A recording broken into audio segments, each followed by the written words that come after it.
नमस्कार दोस्तों, स्वागत है आपका स्टडी फॉर सिविल सर्विसेज में। फ्री वीडियो के लिए चैनल को तुरंत सब्सक्राइब कर लीजिए और नोटिफिकेशन को जरूर ऑन कर लेना। हमारा फ्री वाला टेलीग्राम ये वाला ग्रुप जरूर से जरूर ज्वाइन कर लीजिएगा। जय हिंद दोस्तों, स्टडी फॉर सिविल सर्विसेज में आपका स्वागत है। हम आपके लिए लेके आए हैं 500 क्वेश्चंस और ये 500 क्वेश्चन है पूरे आर्ट एंड कल्चर से। इसको लिया गया है नितिन सिंघानिया की बुक से, सीसीआरटी से, फेसेस ऑफ इंडियन कल्चर जो स्पेक्ट्रम वाली बुक आती है वहाँ से, और क्लास 11 की एनसीईआरटी की फाइन आर्ट की बुक से। ये पूरे 500 क्वेश्चन जो होंगे पूरी तरह से बाइलिंगुअल होंगे। यूपीएससी के लिए, IAS, PCS, SSC, TET, RRB, NDA, CDS, CAPF और अदर सिविल सर्विस और जितने भी कॉम्पिटिटिव एग्जाम्स हैं सारे के लिए ये बहुत इंपॉर्टेंट है। चलिए, इसको आगे बढ़ाने से पहले मैं आपको बता दूं, हमारे पेड कोर्सेज चलते हैं सभी सिविल सर्विसेज एग्जाम्स के लिए। आपको यूपीएससी और दूसरे स्टेट पीसीएस के लिए, जो कि फिलहाल अभी यूपीपीएससी और एमपीपीएससी और बीपीएससी के लिए ही चल रहे हैं, और यूपीएससी के लिए भी चल रहे हैं। आप इन 2 नंबर्स पे कॉल कीजिए और बिल्कुल ही इन पेड कोर्सेज को ज्वाइन कीजिए अगर आप रियली इन एग्जाम्स के प्रति काफ़ी ज़्यादा सीरियस हैं तो। उसके अलावा हमारा टेलीग्राम पे चैनल है, आप उसको बिल्कुल ही ज्वाइन करें। वहाँ पे आपको फ्री स्टडी मटेरियल्स और वीडियो नोटिफिकेशन आपको मिलती रहेंगी। चलिए हम शुरू करते हैं। Art and culture 500 question. Question 154, which of the following is correctly match निम्नलिखित में से कौन सा सही मिलान किया गया है? फर्स्ट है कमर समुदाय छत्तीसगढ़ से है, दूसरा बाजीगर समुदाय असम से है, तीसरा मूरिया जनजाति जो है वो झारखंड से है, चौथा भोपा जो है वो राजस्थान से है। Select the correct code. A है 13, बी है 14 और सी है 34 और डी है ऑल आर करेक्टली मैच। चलिए हम आपको बताते हैं इसमें कौन कौन से हमारे सही है। बी हो गया हमारा ओनली 1 एंड 4। देखिए 2 और 3 हमारे गलत हो जाएंगे। बाजीगर कम्युनिटी की बात जो की जा रही है, बाजीगर कम्युनिटी जो है वो कहाँ से संबंधित है? वो यहाँ पे लिखा है कि असम से संबंधित है, राइट। ये है असम से संबंधित। असम से ये संबंधित ना होकर के ये कहाँ से संबंधित है? हमारी पंजाब से संबंधित है पहली, ठीक है। ये पंजाब हो गया। मूरिया जनजाति जो है वो यहाँ पे लिखा है कि झारखंड से संबंधित है। झारखंड से ना होकर के ये कहाँ से ये संबंधित है? ये है हमारी छत्तीसगढ़ से संबंधित है, ठीक है। तो अब हम चलते हैं क्वेश्चन नंबर 155, नाट्य। नाट्य के बारे में कहा जा रहा है कि नाट्य जो है वो एक समामेलन है, एमल्मेशन है। एमल्मेशन किस किस चीज़ का? एमल्मेशन का मतलब होता है कि मिश्रण। तो नाट्य के अंदर क्या क्या चीज़ें होती हैं? डांस होता है, मतलब नृत्य, नाटक और म्यूजिक, संगीत होता है। और उसके अलावा सिर्फ यही चीज़ें ना होकर के इनका संबंध जो है नाट्य का वो हमारे वेदों से भी है। अब हम देखते हैं कि नाट्य के अंदर किन किन वेदों से क्या क्या चीज़ें ली गई हैं। पहला स्टेटमेंट हमारा कहता है कि ऋग्वेद से नाट्य के अंदर अभिनय या फिर जेस्चर इशारे लिए गए हैं। दूसरा स्टेटमेंट कहता है कि सामवेद से हमारे नाट्य में गीत या संगीत लिए गए हैं। तीसरा कहता है कि रास, इमोशंस जो हैं वो हमारे अथर्ववेद से लिए गए हैं। फिर हम देखेंगे कि जो चौथा है उसमें कहा गया कि पद्य, पद्य मतलब कि जो शब्द हैं वो यजुर्वेद से लिए गए हैं। अब आपको बताना है कि कौन सा इसमें सही है। करेक्ट कोड को चुनिए आप। ए है हमारा 1, 2, बी है 2, 3 और सी है 3 एंड 4 और डी है ऑल ऑफ द एबव। इसमें बस जो है हमारा कौन सा सही होगा? इसमें भी हमारा स्टेटमेंट बी सही होगा। बी का मतलब कि हमारे 2 एंड 3 सही हैं और 1 एंड 4 गलत हो गया। ऋग्वेद कहाँ से लिया गया? ऋग्वेद में कहा गया कि ऋग्वेद से नाट्य के अंदर जो अभिनय मतलब कि इशारे या फिर जेस्चर्स होते हैं वो ऋग्वेद से लिए गए। ये बात बिल्कुल ही गलत है। ऋग्वेद से ये लिए नहीं गए हैं। देखिए कहाँ से लिए गए हैं? यजुर्वेद से लिए गए हैं। तो आप तुरंत ही इसको यहाँ से काटेंगे और यहाँ पे लिखेंगे कि ये ऋग्वेद हमारा न होकर के क्या होगा? ये होगा हमारा यजुर्वेद, ठीक है। उसके बाद से हम आते हैं नीचे, जो चौथा है वो उसमें लिखा है कि यजुर्वेद से हमारे नाट्य के अंदर पद्य लिए गए हैं। पद्य का मतलब शब्द लिए गए हैं, लेकिन ये बात गलत है।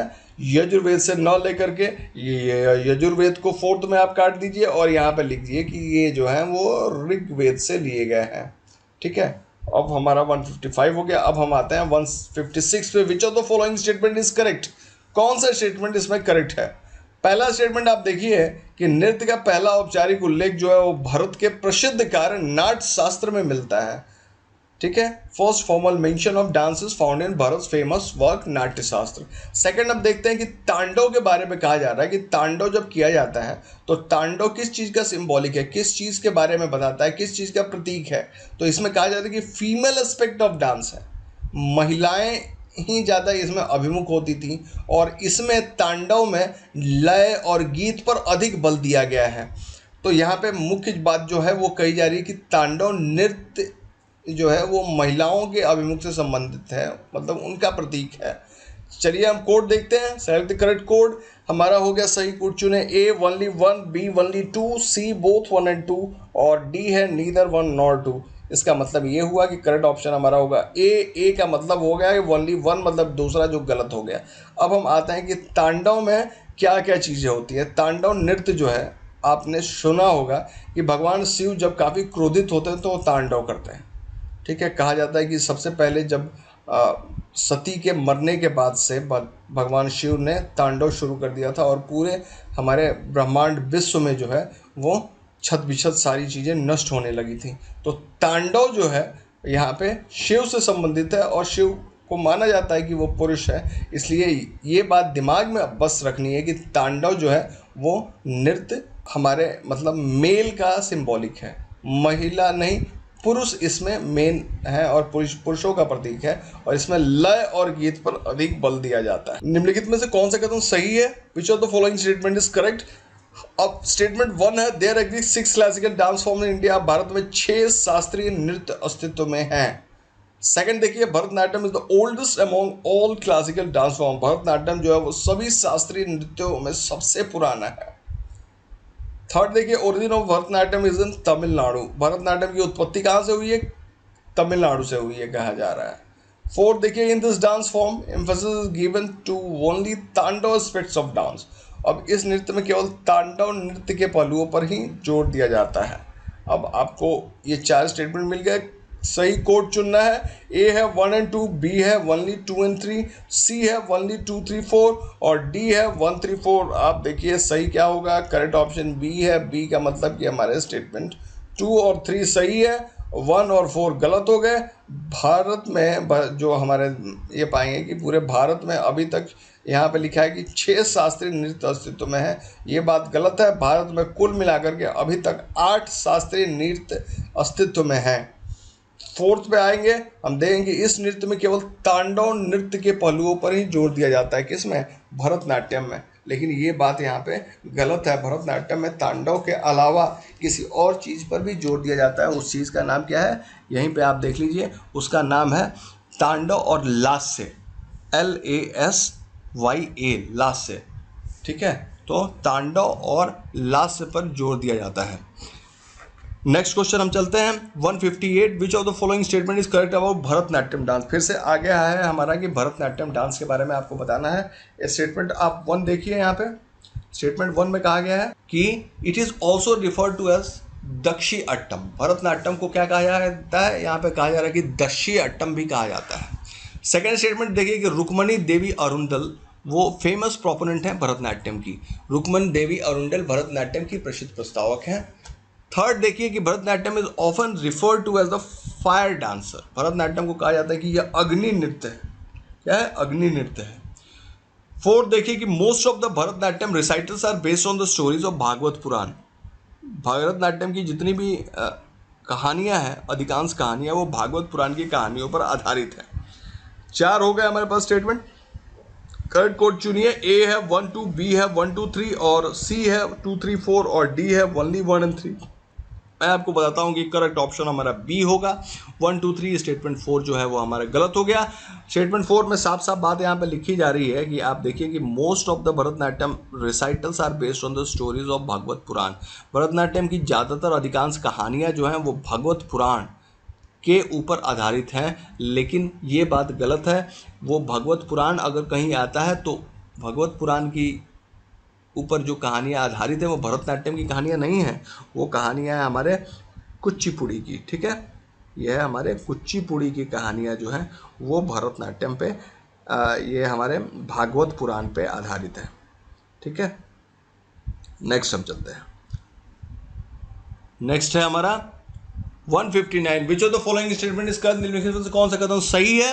पहला स्टेटमेंट हम देखिए कि Bharatanatyam recital the knee are mostly bent and the weight is equally distributed across both the feet. Bharatanatyam जब किया जाता है तो इसमें करते समय घुटने जो होते हैं वो मोड़ दिए जाते हैं और वजन दोनों पैरों पर बराबर रूप से वितरित कर दिया जाता है।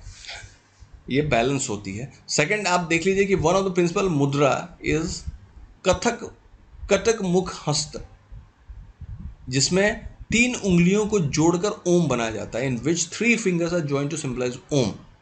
अब भरतनाट्यम करते समय जो मुख्य प्रमुख मुद्रा है वो उसको कहते हैं कटक मुख हस्ता, इसमें 3 उंगलियों को जोड़ करके ओम, जो हिंदू धर्म में ओम का जो चिन्ह होता है वो बनाया जाता है। Select the correct code. देखिए ए है 1, बी है 2, सी बोथ 1 and 2 और डी है नीदर 1 नॉर 2।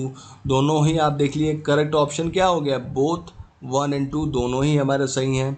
उसके बाद हम आते हैं स्टेटमेंट क्वेश्चन 160 पे, विच of the following statement is correct, निम्नलिखित में से कौन सा कथन सही है। फर्स्ट कथन देखिए, आप फर्स्ट स्टेटमेंट देखिए, Tarangam is a popular solo element of Bharatanatyam. Tarangam कहा जा रहा है कि भरतनाट्यम का एक लोकप्रिय एकल तत्व है, ठीक है, तरंगम के बारे में कहा जा रहा है। आप देखिए फिर सेकंड स्टेटमेंट कहा जा रहा है कि Bharatanatyam is also characterize by ekaharya lasyam style. Bharatanatyam को एकचर लक्ष्यम शैली के लिए भी पहचाना जाता है। अलिरिपू के बारे में कहा गया कि अलिरिपू भरतनाट्यम से ही संबंधित है। करेक्ट कोड आपको चुनना है, सही कोड चुनिए। ए है ओनली 1, बी है ओनली 1 and 2, सी है 2 and 3 और डी है ओनली 3। आप तुरंत ही दिमाग लगाइए और बताइए।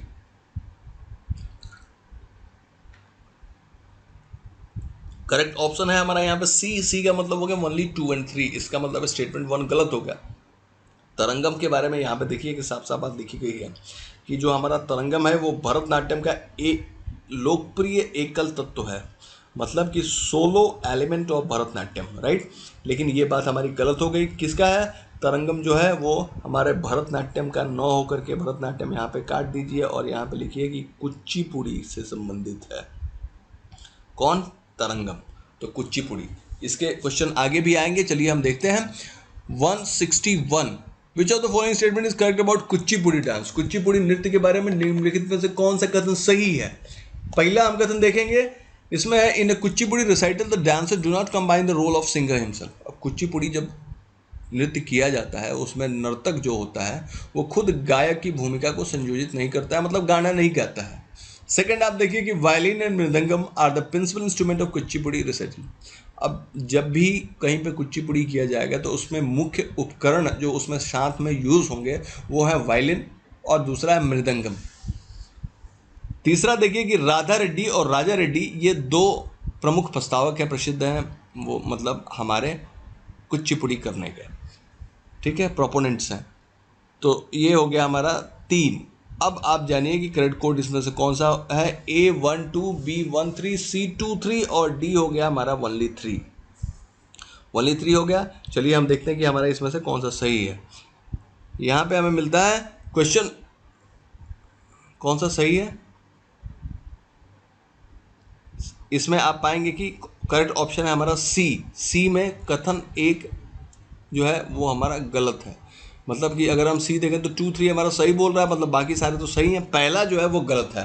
अब कुचिपुड़ी रिसाइटल की अगर मैं बात करूं तो इसमें कहा जा रहा है कि जो नर्तक है वो खुद गाना नहीं गाता है, लेकिन बिल्कुल ये बात गलत है। कुचिपुड़ी आप रिसाइटल पाएंगे तो जो भी हमारा डांसर है वो हमारा एक तो हमारा डांस करेगा, मतलब कि नृत्य करेगा कुचिपुड़ी को, प्लस उसके साथ वो गाना भी गाएगा, तो ये 2 काम करेगा, ठीक है। 162 पे हम आते हैं। Which of the following statement is correct about Kuchipudi. Kuchipudi के बारे में ही आपको फिर से बताना है कि इनमें से 2 स्टेटमेंट में से कौन सा हमारा सही मिलेगा। पहला स्टेटमेंट है हमको मिलता है Manduka Shabdam is a solo elements of Kuchipudi tells the story of frog. Manduka Shabdam जो है कुचिपुड़ी के एक एकल तत्व है और ये मेढक की कहानी बताता है। सेकंड आप देखिए कि in Jalachitra Nrityam of Kuchipudi the dancer perform with his feet on the edges of a brass plate and balancing a pot of water on the head और अ सेट ऑफ दिया। तो इसमें 2 बातें कही गई हैं, एक पहला एक दूसरा। आपको करेक्ट कोड चुनना है, सही कोड चुनिए तुरंत ही। ए है हमारा ओनली 1, बी है ओनली 2, सी है ओनली 1 and 2, डी है नीदर 1 नॉर 2। आपको मैं बताता हूँ कि सही इसमें से कौन सा होगा। करेक्ट ऑप्शन हो गया हमारा ए। ए को आप देखिए क्या कह रहा है, ए जो है ओनली 1 सही है, 2 गलत हो गया। कहा गया कि कुचिपुड़ी में का जो जल नृत्य है, ध्यान दीजिए यहाँ पे मैं बिल्कुल ही थोड़ा सा आपको चाहूँगा कि आप थोड़ा ध्यान लगा के देखें, जल चित्र है। जल चित्र में नर्तक पीतल के प्लेट के चारों तरफ नहीं नाचता है। जल चित्र में क्या करता है, नर्तक अपने पैर से, पैर की उंगलियों से जब डांस वो करता है तो उसका जो फीट है, तो फीट के थंब से, पैर की जो अंगूठे से वो क्या करता है, जो हमारा फ्लोर है उसके ऊपर ये निशान बनाता है। तो ये हो गया कुचिपुड़ी का जल नृत्य। अब अगर हम देखें कि ये पीतल की प्लेट वाली भाई बात किसके लिए है, तो इसके लिए क्या है कि जब भी नर्तक कुचिपुड़ी करता है और वहाँ पे वो तरंगम करता है, तरंगम, तो तरंगन करते समय हमने जाना था कि यह जो है कुचिपुड़ी का एक एकल तत्व है। तो तरंगम करते समय वहाँ पे एक पीतल की प्लेट रखी होगी, मान लीजिए कि वो प्लेट इस टाइप की है, ठीक है, और इसका जो चारों किनारा होगा ऐसे गोल कर दीजिए, इन किनारों पे जो है वो डांसर डांस करता है और सिर पे वो क्या करता है, सिर पे कुछ पानी का एक घड़े टाइप का रख लेता है और उसके बाद से उसके ऊपर दियों का एक सेट रख लिया जाता है, ठीक है, दीपक का एक सेट रख लिया जाता है। ये हो गया। 163 हम आते हैं, which of the following statement is correct. फिर से आप स्टेटमेंट देखिए, बताइए कौन सा सही है। The source of Kathakali is 2 forms of dance drama, Ramanattam or Krishnattam, evolved under the patronage of feudal lord narrating the episode of Ramayana and Mahabharata in the temples of Kerala. अब कथकली का जो स्रोत आप देखेंगे उसमें नृत्य नाट्य के 2 रूप हैं। अब रामनट्टम और कृष्णट्टम नृत्य नाट्य के 2 रूप हैं कथकली के अंदर, जिसमें केरल के मंदिरों में उस समय के जो सामंत होते थे, फ्यूडल लॉर्ड्स होते थे, वो क्या करते थे कि रामायण की कथा और महाभारत की कहानियाँ उसमें कहलवाते थे, ठीक है। फिर सेकंड हम देखते हैं कि there is a maximum use of props in Kathakali recitals. Kathakali के प्रस्तुति में रंगमंचीय सामग्री अधिकतम प्रयोग होती है। थर्ड देखिए कि Kathakali is closely related to Koodiyattam and other ancient martial art performance. Kathakali जो होती है उसमें कोडियट्टम और अन्य प्राचीन मार्शल आर्ट प्रदर्शन जो है वो काफ़ी मिलते जुलते हैं। अब आपको बताना है कि करेक्ट कोड कौन सा है। ए हो गया हमारा only 1, बी हो गया only 2, सी हो गया only 3 और डी हो गया only 1 and 3। मैं आपको बताता हूं कि इसमें सही कौन सा होगा। करेक्ट ऑप्शन होगा यहाँ पे हमारा डी। डी अगर जैसे मैं बोलूँ तो इसका मतलब कि स्टेटमेंट 1 और 3 जो है वो हमारा सही है, स्टेटमेंट 2 हमारा गलत हो गया। स्टेटमेंट 2 पे फिर से देखिए, यहाँ पे कहा जाता है कि जब कथकली किया जाता है तो रंगमंच के ऊपर जहाँ पे वो किया जा रहा है वहाँ पे दूसरी सामग्रियाँ ज़्यादा प्रयोग की जाती हैं, लेकिन कथकली में ऐसा क्या है, कथकली में रंगमंचीय सामग्री का न्यूनतम प्रयोग होता है। तो ये आपने जान लिया। नेक्स्ट आप जानिए 164, which of the following statement is correct about the significance of different colours used as useful makeup in the Kathakali dance. जब कथकली नृत्य होता है तो आप पाएंगे कि सामान्य जब श्रृंगार किया जाता है तो जो भी डांसर है उसके चेहरे के ऊपर कई सारे रंग से कुछ चीज़ें बना दी जाती हैं, मतलब अलग अलग आकृतियां बनाई जाती हैं।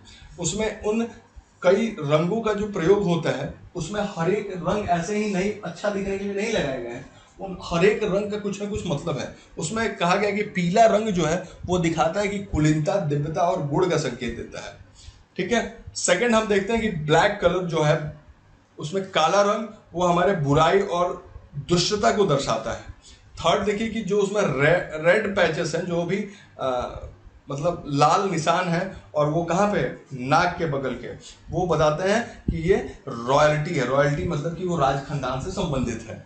फिर फोर्थ देखिए कि completely red painted face indicates evil, और अगर चेहरे को पूरी तरह से लाल कर दिया गया है तो इसका मतलब कि वो बुराई है। सिर्फ नाक के पास लाल एक पैच बनाया जाता है, इसका मतलब कि वो मतलब कि शाही खानदान से या फिर राजा के परिवार से संबंधित है। अब आप देख लिए 164 को ये स्टेटमेंट थे, सही कोड चुनिए। ए है 13, बी है 23, सी है 124 और डी है 234। चलिए हम देखते हैं इसमें सही कौन सा होगा। करेक्ट ऑप्शन होगा हमारा यहाँ पे डी। डी कहने का मतलब है कि 2, 3, 4 हमारे सही हो गए और स्टेटमेंट 1 जो है वो हमारा गलत हो गया।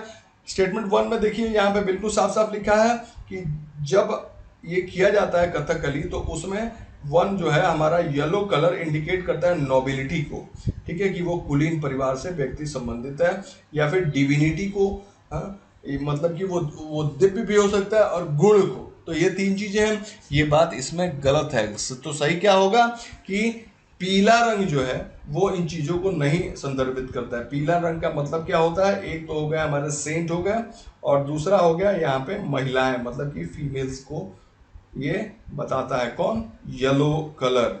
ठीक है, येलो हमारा कथकली का, ठीक है, कथकली का येलो कलर जो है वो किसके लिए? महात्मा, संत महात्मा या फिर महिलाओं के लिए प्रयोग किया जाता है। लेकिन अब जो कुलीनता, दिव्यता और सद्गुण की बात कही जा रही थी, वो कौन करता है? वो उसके लिए हरा रंग प्रयोग किया जाता है। ठीक है, नेक्स्ट हम चलते हैं। Question number 165, which of the following statement is correct about Kathakali? Kathakali के बारे में निम्नलिखित में से कौन सा कथन हमारा सही है?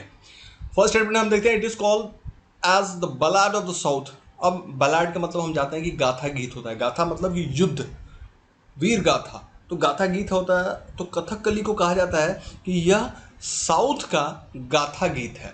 सेकंड देखिए कि most of the Kathakali recital are a grand representation of the culture of Kerala. अब अधिकांशतः जो कथकली की प्रस्तुतियां हैं या उसमें जो कहानियां हैं वो केरल की संस्कृति का एक शानदार निरूपण है। थर्ड स्टेटमेंट देखिए, the language use for Kathakali song is Malayalam. Kathakali गीत के लिए जो प्रयुक्त भाषा यूज की जाती है उसका नाम है मलयालम। सही कोड आपको चुनना है। ए है ओनली 1, बी है ओनली 2, सी है ओनली 3 और डी है नन ऑफ द अबव। मैं आपको बताता हूं सही क्या होगा। सही है करेक्ट ऑप्शन डी। डी का मतलब हुआ है कि ऑल स्टेटमेंट्स आर रॉन्ग। एक एक करके हम बिल्कुल ही ध्यान से देखेंगे। पहला स्टेटमेंट, इसमें कहा गया है कि कथकली दक्षिण का गाथा गीत है। गलत है। कथकली दक्षिण का गाथा गीत न होकर के कहाँ का गाथा गीत है? ये ईस्ट का, मतलब कि पूरब का एक गाथा गीत है और ईस्ट का बलाड है। ठीक है, ईस्ट का हो गया। उसके बाद दूसरा स्टेटमेंट कहा जाता है कि अधिकांश कथकली प्रस्तुतियां केरल की संस्कृति का शानदार निरूपण है। यह बात गलत है। अधिकांश कथकली प्रस्तुतियों के बारे में कहा गया कि यह अच्छाई, मतलब कि आप जानिए कि गुड एंड इविल, अच्छाई और बुराई के बीच में हमेशा ही जो है वो संघर्ष चलता रहता है, शाश्वत संघर्ष, हमेशा इटर्नल कॉन्फ्लिक्ट चलती रहती है और ये कॉन्फ्लिक्ट चलती ही रहेगी। तो इसके बारे में कथकली की प्रस्तुतियों, उसके जो भी कहानियां हैं या उसमें जो भी प्रस्तुत की जाती हैं चीज़ें, उनमें ये सारी चीज़ें दी जाती हैं। तीसरा हम देखते हैं कि कहा गया कि कथकली में लैंग्वेज जो यूज़ की जाती है वो यूज़ की जाती है, यहाँ पे ध्यान से देखिए लिखा है कि मलयालम, लेकिन यह चीज़ गलत है। कथकली में कौन सी भाषा का प्रयोग किया जाता है? वो है मणिप्रवलम। मणिप्रवलम, देखिए मणिप्रवलम है और मणिप्रवलम क्या है? मलयालम प्लस संस्कृत का एक मिश्रण है। नेक्स्ट हम चलते हैं 166, consider the following statement, gestures are perhaps the crown jewel of the entire dance drama, it is remarkable in the representation of the rush through movements of eyes and eyebrows. It is also called as the ballads of the East and revived under the patronage of Mukunda Raja. देखिए इसमें कहा जाता है कि ये जो कथन है उसमें बात कही गई है, और बात क्या कही गई है कि आंखों तथा भ्रुकुटियों की गति के माध्यम से रसों का निरूपण इसकी अनोखी विशेषता है। अब किसी नृत्य के बारे में कहा जा रहा है, इसे पूर्व का गाथा गीत भी कहा जाता है और इसे मुकुंद राजा के संरक्षण में पुनर्जीवित किया गया था। तो इतनी बात तो आपने जान ली। और अभी अभी पिछले क्वेश्चन में ही आपने देखा था कि ये किसके बारे में, आपको पूर्व का गाथा गीत किसको कहा जाता है? बिल्कुल ही कथकली था वो। ठीक है, और इसमें भाषा कौन सी थी? मणिप्रवलम, मुकुंद राजा के संरक्षण में। तो बिल्कुल आपको आंसर यहीं से मिल जाएगा। उपरोक्त कथन निम्नलिखित में से किस नृत्य से संबंधित है? ए है ओडिसी, बी है कथकली, सी है हमारा कुचिपुड़ी और डी है मोहिनी अट्टम। आंसर क्या होगा? बी हमारा कथकली, राइट। नेक्स्ट हम देखते हैं 167, विच of the following statement is correct? निम्नलिखित में से कौन सा कथन सही है? पहला स्टेटमेंट है हमारा, Mohini Attam is a solo dance performed by man. Mohini Attam जो होता है वो पुरुषों द्वारा सोलो डांस, मतलब एकल नृत्य है। एकल मतलब एक ही आदमी नाचेगा।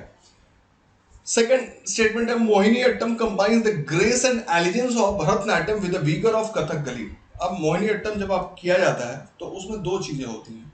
एक तो मोहिनी अट्टम करते समय उसमें भरतनाट्यम के लालित्य और चारुत्व जो है उसका मतलब चीज होती है, और दूसरा कथकली का जो आप पाएंगे कि विगर, चारुत्व मतलब कि काफी ज्यादा जो जोश होता है वो कथकली का होता है, लेकिन जो उसका एलिजेंस है, जो उसका ग्रेस है, कितना आसानी से, कितने अच्छे तरीके से किया जाता है, उसका लालित्य है, वो हमारा भरतनाट्यम का होता है।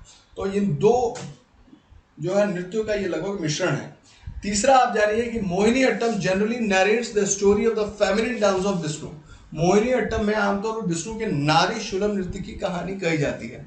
अब यहाँ पे जो बात आ रही है कि फेमिनिन डांस ऑफ विष्णु, ये कब हुआ था? आपने अगर ये सुन रखा है कि कभी विष्णु ने मोहिनी का रूप धारण किया था जब देवासुर संग्राम हुआ, और देवासुर संग्राम के बाद सर ये हुआ कि भाई विष की प्राप्ति, अमृत की प्राप्ति की जाए, तो उस समय समुद्र मंथन हुआ। समुद्र से जब निकला तो उसके साथ विष भी निकला, विष जो है भगवान शिव ने पी लिया। लेकिन फिर देवता और असुर आपस में लड़ने लगे कि अमृत पे किसका कितना अधिकार होगा। तो उस समय भगवान विष्णु ने एक बहुत ही खूबसूरत, बहुत ही सुंदर महिला जिसका कि नाम मोहिनी था, उसका रूप धारण करके आया और उन्होंने बोला कि ठीक है, हम जो है ये हमारा अमृत का बंटवारा कर देते हैं। तो वो क्या करते हैं कि देवताओं को क्या पिलाते हैं? अमृत पिलाते थे, और इनको कुछ नहीं, इनको बस एक नॉर्मल वाटर तो ये होता था वो पिला देते थे। तो इसमें आप पाएंगे कि मोहिनी अट्टम में आमतौर पर विष्णु के नारी सुलभ, मतलब जब विष्णु ने नारी का रूप धारण किया था तो वो चीज इसमें दिखाई जाती है, नृत्य की कहानी कही जाती है। अब आपको बताना है, एक छोटी सी स्टोरी भी आपने सुन ली, स्टेटमेंट देख लिए कि करेक्ट कोड कौन सा है। ए है ओनली 1, बी है 1 and 2, सी है 2 और डी है 2 and 3। मैं आपको बताता हूं कि कौन सा होगा। करेक्ट ऑप्शन होगा हमारा डी। डी का मतलब हुआ कि डी में देखिए आप क्या क्या है, डी में है 2 and 3, मतलब दूसरा तीसरा सही है। जो स्टोरी बताई मैंने बिल्कुल ही सही बताया। लेकिन मोहिनी अट्टम का जो पहला है कि मोहिनी अट्टम पुरुषों द्वारा प्रस्तुत एक सोलो डांस है, एकल नृत्य है, ये बात गलत है। मोहिनी अट्टम एक सोलो डांस जो है वो है, लेकिन मोहिनी अट्टम को कौन करता है? पुरुष नहीं करते हैं, इसको हमेशा लेडीज करती हैं, स्त्रियां करती हैं। ठीक है, नेक्स्ट हम देखते हैं 168। Which of the following statement is correct about Mohini Attam? फिर से मोहिनी अट्टम आ गया। निम्नलिखित में से कौन सा कथन मोहिनी अट्टम के बारे में सही है? पहला कथन देखिए, both the Lasya and Tandava aspect of the dance are equally important in Mohini Attam recital. जब भी मोहिनी अट्टम का प्रस्तुति होगा तो उसमें नृत्य के लास्य और तांडव दोनों ही पहलुओं को एक समान रूप से इसमें महत्व दिया जाएगा। सेकंड देखिए कि Sunanda Nair is famous proponents of Mohini Attam. Sunanda Nair जो है मोहिनी अट्टम की फेमस प्रस्तावक कहिए, नर्तक कहिए, वो सुनंदा नायर है।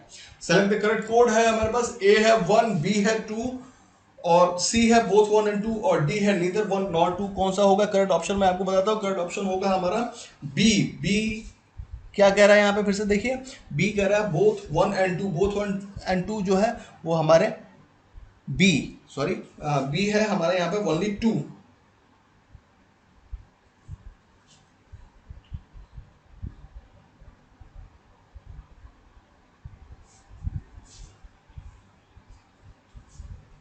चलिए हम देखते हैं select the correct code. A है 1, बी है 2, सी है बोथ 1 and 2 और डी है नीदर 1 nor 2। कौन सा यहाँ पे सही ऑप्शन होगा? सही ऑप्शन होगा हमारा यहाँ पे बी। बी में मतलब सिर्फ ओनली 2 सही है, पहला जो है वो हमारा गलत है। पहला गलत है। पहला गलत क्या है इसमें?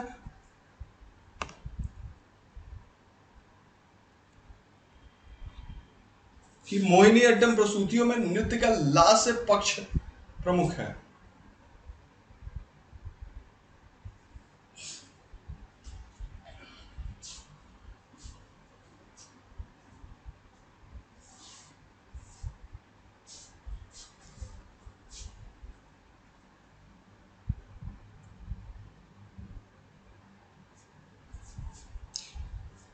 चलिए हम देखते हैं question number 168। Which of the following statement is correct about Mohini Attam? Mohini Attam के बारे में कौन सा स्टेटमेंट जो है वो हमारा सही है?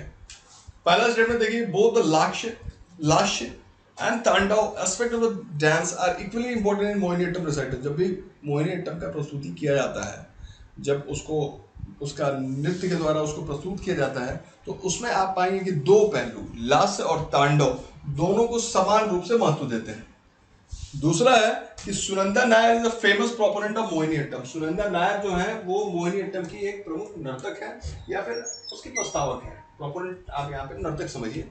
फिर हम देखते हैं कि इसमें करेक्ट कोड क्या होना चाहिए। ए है 1, बी है 2, सी है बोथ 1 and 2 और डी है नीदर 1 नॉर 2। क्या होना चाहिए आप बिल्कुल नहीं ध्यान से देखिए। इसमें सुनंदा नायर, मोहिनीअट्टम की प्रसिद्ध प्रस्तावक तो हैं, लेकिन जो यहाँ पे हम देखते हैं क्या है, कथन एक गलत है। मोहिनीअट्टम में प्रस्तुति में नृत्य का लास्य पक्ष ही प्रमुख होता है, मतलब कि तांडव वाला भाग इसमें नहीं होता, लास्य वाला भाग होता है।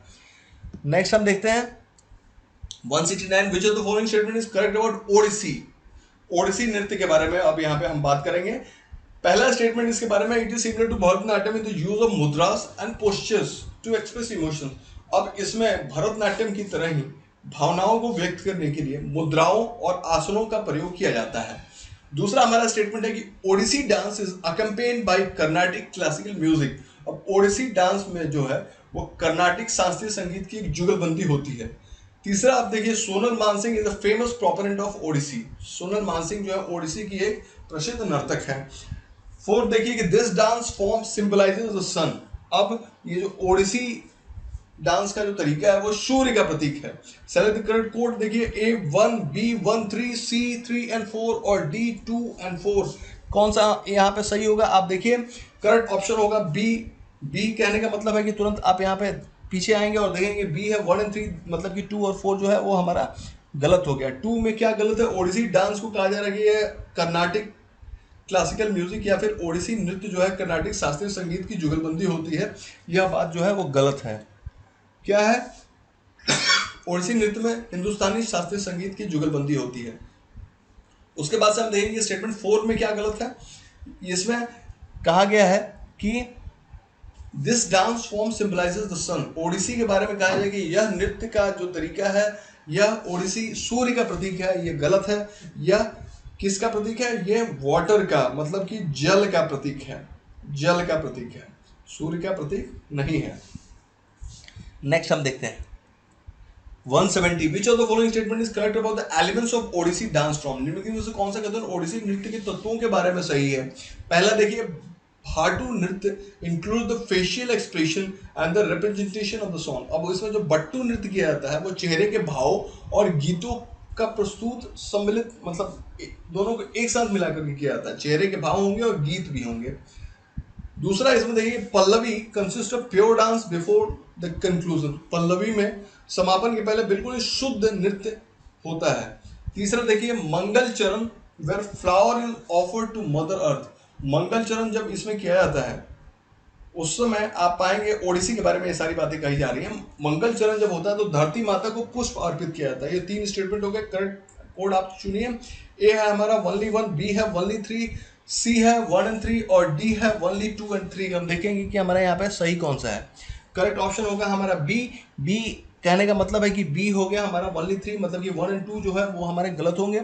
1 के बारे में कहा जा रहा है कि बट्टू नृत्य में फेशियल एक्सप्रेशन, मतलब कि चेहरे की भाव भंगिमाएं और उसके साथ गीत, ये दोनों प्रस्तुत किए जाते हैं बट्टू नृत्य में। यह बात गलत है। बट्टू नृत्य में क्या होता है? बट्टू नृत्य में नर्तन शामिल होता है, मतलब कि बट्टू नृत्य में सिर्फ जो होता है डांस होता है। पल्लवी की बात अगर हम करें तो पल्लवी में कहा गया है कि पल्लवी में समापन से पहले शुद्ध नृत्य का समावेश होता है। यह बात गलत है। जो बट्टू वाले स्टेटमेंट में लिखी गई है कि पल्लवी में फेशियल एक्सप्रेशन और उसके साथ रिप्रेजेंटेशन ऑफ सॉन्ग होता है, ये बात पल्लवी के लिए सही है। इसमें चेहरे की अभिव्यक्ति और गीत की प्रस्तुति सम्मिलित होती है। नेक्स्ट हम देखते हैं 171, विच of the following statement is correct about Manipuri dance. Manipuri नृत्य के बारे में से कौन सा कथन सही है? पहला हम देखते हैं, Manipuri dance is unique in it's emphasis on devotion not sensuality. Manipuri नृत्य जो है वो विशेष शक्ति नहीं बल्कि भक्ति पर बल देने के कारण अनोखा है।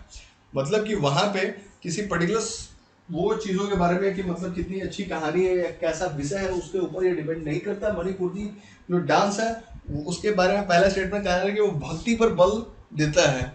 सेकंड स्टेटमेंट देखिए, facial expression is the most important in this dance. अब जो मणिपुरी डांस है उसमें चेहरे की अभिव्यक्ति का सबसे ज्यादा महत्व है। तीसरा आप देखिए कि famous proponents of this dance is Jhaveri sisters. अब इस मणिपुरी डांस के लिए जो प्रमुख नर्तक है वो है हमारी झावेरी बहनें।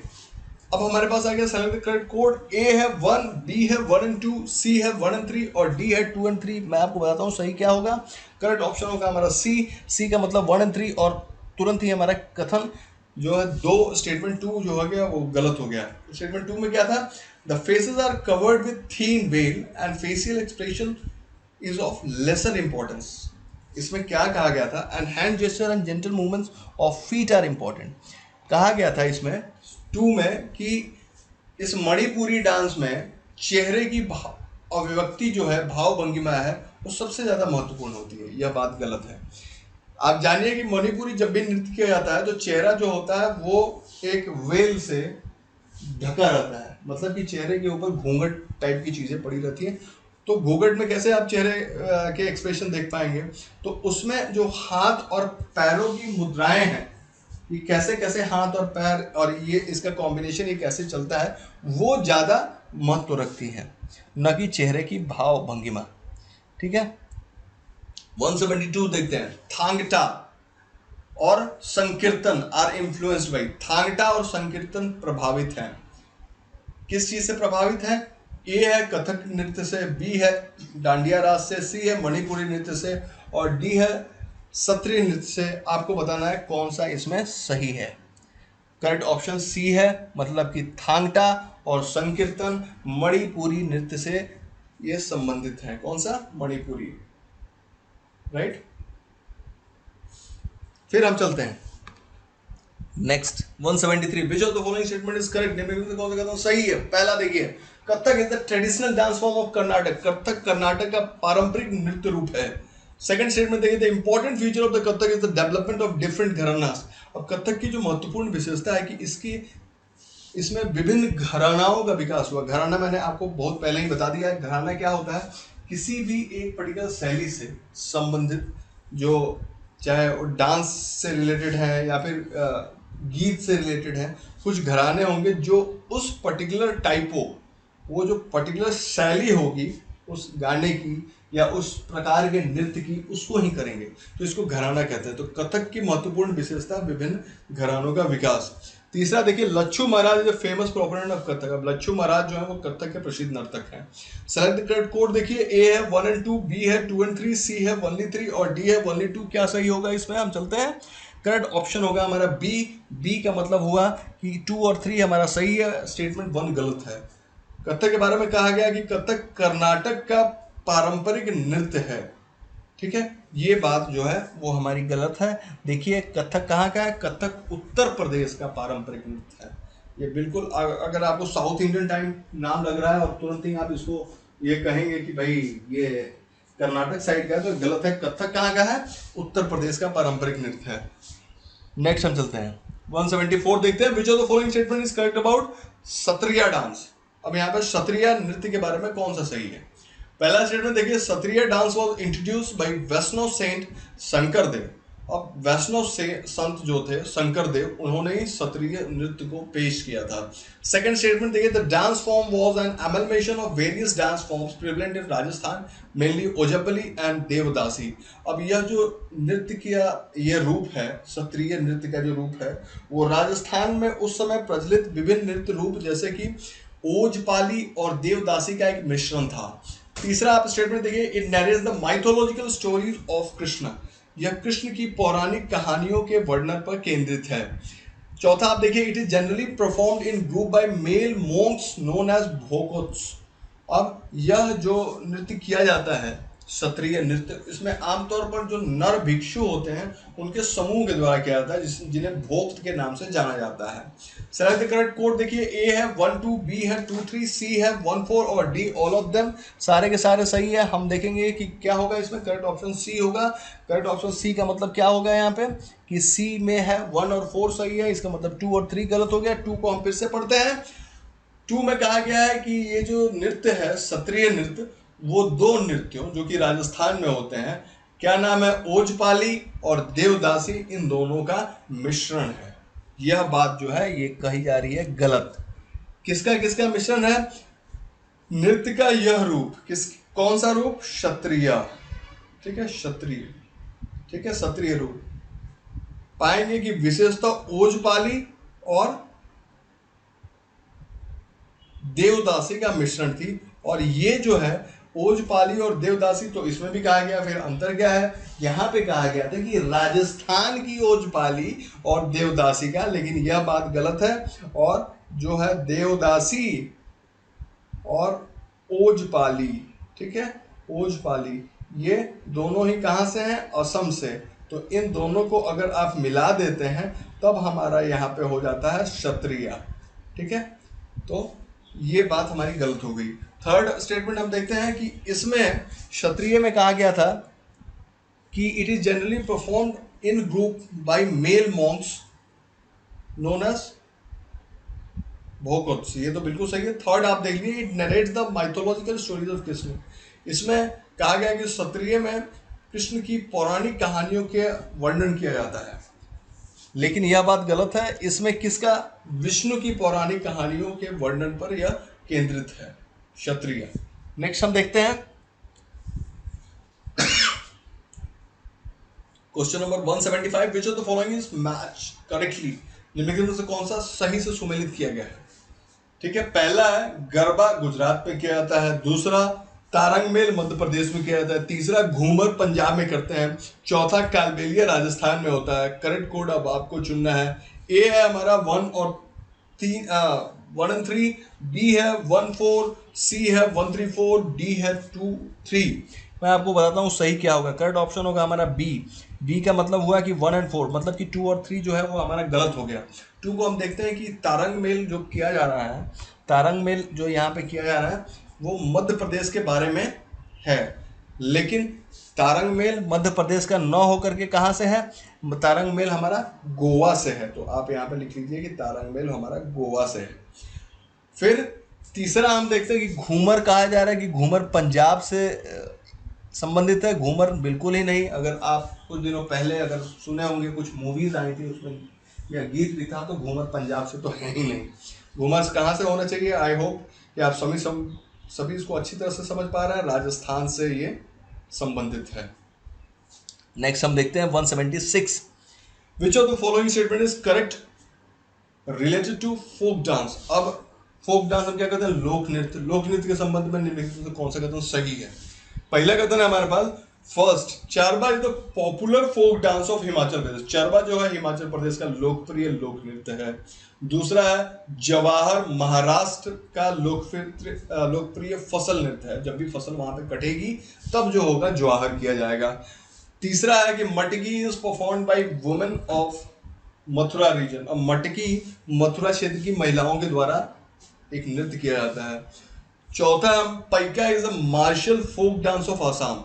पाइका जो है आसाम का एक मार्शल मतलब युद्धक, जैसे युद्ध करने के लिए जाते हैं वैसे ही जब आसाम में पाइका किया जाता है तो उसमें युद्ध के जैसा ही है और उसको ग्रुप में किया जाता है और यह एक लोक नृत्य है। आप देखिए select the correct code. A है 1, बी है 1 और 2, सी है 2 और 3 और डी है 3 और 4। क्या सही होगा आप यहाँ पे देखिए, करेक्ट ऑप्शन होगा हमारा ए। ए का मतलब हुआ कि सिर्फ हमारा ओनली 1 सही है, मतलब 2, 3 और 4 तीनों ही गलत हैं। एक एक करके हम देखते हैं क्या गलत है। 2 कह रहा है कि Jawahar is the harvest dance popular इन महाराष्ट्र। जवाहर महाराष्ट्र में एक लोकप्रिय फसल नृत्य है। बात हो गई हमारी ये गलत। जवाहर कहाँ का है, पाएंगे कि यह harvest dance popular in Bundelkhand region of Madhya Pradesh. Madhya Pradesh का जो बुंदेलखंड वाला हिस्सा है वहां पे जो है आप पाएंगे कि जवाहर वो फसल नृत्य किया जाता है। फिर है कि मटकी के बारे में कहा जा रहा है कि मटकी स्टेटमेंट में कहा गया था कि मथुरा क्षेत्र की महिलाएं मटकी करती हैं, मटकी नृत्य करती हैं। ये गलत है, मटकी मालवा क्षेत्र की महिलाएं करती हैं। तीसरा है कि पाइका जो है वो मार्शल फोक डांस था, उसमें लिखा गया था कि पाइका आसाम का, यहाँ पे देखिए बिल्कुल क्लियरली लिखा है कि पाइका आसाम का एक मार्शल लोक नृत्य था। वो बात हमारी गलत है। पाइका कहाँ का लोक नृत्य है, आप पाएंगे कि पाइका उड़ीसा का एक मार्शल मतलब इसमें युद्ध की भाव भंगिमाएं दिखाई जाती हैं और यह उड़ीसा का और खासकर उड़ीसा के दक्षिणी भागों का एक मार्शल लोक नृत्य है। नेक्स्ट हम चलते हैं 177, विच of the following statement is correct. निम्नलिखित में से कौन सा कथन सही है। पहला कथन देखिए, Jat Jatin is popular in northern parts of Bihar. Jat Jatin यह बिहार के उत्तरी हिस्सों में लोकप्रिय है। अब जरा सोचिए कि क्या बिहार, जहाँ पे यूजुअली जाटों की संख्या तो बिल्कुल ही नील होती है, तो क्या वहाँ पे जाट जटिन तरह का नृत्य हो पाता होगा, या बिहार के उत्तरी हिस्सों में ऐसा होता होगा? सेकंड देखिए, मयलट्टम। मयलट्टम को मोर नृत्य के रूप में भी जाना जाता है। तीसरा देखिए, Singhi Chham is a popular dance of Manipur. Singhi Chham जो है मणिपुर का एक लोकप्रिय नृत्य है। Select the correct code. A हो गया ओनली 1, बी हो गया ओनली 1 एंड 2, सी हो गया ओनली 2, डी हो गया ऑल ऑफ द अबव। क्या सही होगा इसमें? करेक्ट ऑप्शन होगा हमारा बी। बी में 1 और 2 हमारे जो है सही है। स्टेटमेंट 3 जो है वो हमारा गलत है। स्टेटमेंट 3 कैसे गया है? सिंघी चाम जो है वो मणिपुर का न होकर के कहाँ का है? सिक्किम का। यहाँ पे मणिपुर आप बिल्कुल आराम से यहाँ से कट कर सकते हैं और क्या लिख सकते हैं कि सिंघी चाम जो है वो सिक्किम का। नाम में ही देखिए सिंघी लिखा है, वहीं से आप अंदाजा लगा लीजिएगा कि सिक्किम होगा। नेक्स्ट टाइम याद रखने के लिए बस मैं आपको बता रहा हूँ। नेक्स्ट देखिए 178 हम चलते हैं। It is a popular folk dance, एक स्टेटमेंट है और ये स्टेटमेंट किसके बारे में है ये आपको बताना है कि it is a popular folk dance in the region of Tamil Nadu और Kerala. The dance is performed by the women. Unique feature of the dance performance is the absence of any accompanying music. The beats are generated by rhythmic clapping. अब कहा जाता है कि यह जिस dance के बारे में हम कह रहे हैं यह तमिलनाडु और केरल के क्षेत्रों का एक लोकप्रिय लोक नृत्य है और इस नृत्य को महिलाएं करती हैं और इसकी अनोखी विशेषता यह है कि इसमें कोई भी अलग से संगीत मतलब कोई भी वाद्य यंत्र का प्रयोग नहीं किया जाता है। तो जब महिलाएं इसमें नृत्य करती हैं तो क्या है, तालियां लोग बजा करके बहुत ही लयबद्ध तरीके से ताल बजा करके तालियां बजा करके उसके बाद से यह नृत्य ये करते हैं। तो यह कौन सा नृत्य है? ए है मयलट्टम, बी है कायको कोट्टकली, फिर सी है पदैनी, डी है कुम्मी। अब आपको बताना है इसमें से कौन सा सही है। कौन सा सही है? चलते हैं, करेक्ट ऑप्शन डी हो गया कुम्मी जो है, कुम्मी। देखिए कुम्मी, कुम्मी वो नृत्य है जो कि इसमें कोई भी म्यूजिकल इंस्ट्रूमेंट और कोई भी म्यूजिक नहीं यूज होता है, राइट? No music instrument. इसमें सिर्फ जो है क्लैप किया जाता है। इस क्लैप को बहुत ही मतलब लयबद्ध तरीके से क्लैपिंग की जाती है और कुम्मी को किया जाता है और इसको महिलाएं परफॉर्म करती हैं। और कहाँ की महिलाएं परफॉर्म करती हैं आप बिल्कुल ध्यान से देखिए। फिर से मैं एक बार रिपीट कर रहा हूँ, कुम्मी को तमिलनाडु की महिलाएं, ठीक है, तमिलनाडु प्लस केरल क्षेत्र की महिलाएं जो है वो परफॉर्म करती हैं। कोई भी संगीत नहीं होता है और हाथों से तालियां बजा के ही इसमें जो है लयबद्ध तरीके से इसमें संगीत डाला जाता है। 79 देखिए, विच ऑफ द फॉलोइंग स्टेटमेंट इसका निम्नलिखित में से कौन सा कथन सही है? राउत नाच is performed by the tribals of Orissa. Raut नाच उड़ीसा के आदिवासियों द्वारा किया जाता है।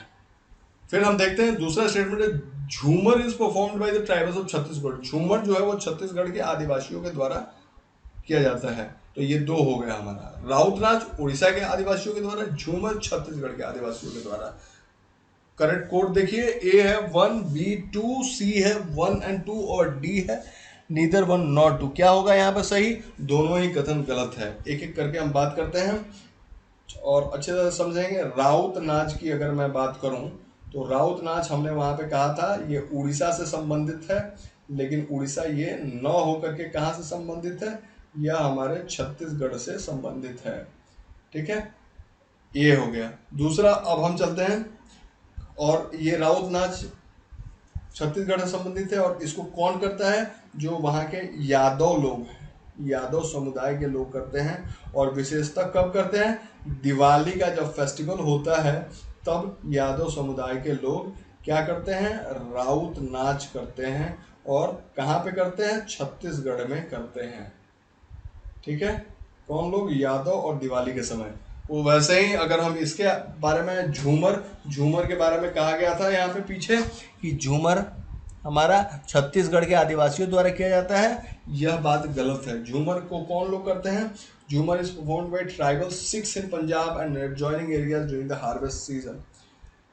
पंजाब में झूमर किया जाता है, ठीक है, और इसको बिल्कुल ही कंफ्यूज नहीं करना है घूमर से, क्योंकि घूमर जो है वो राजस्थान के ट्राइबल्स करते हैं।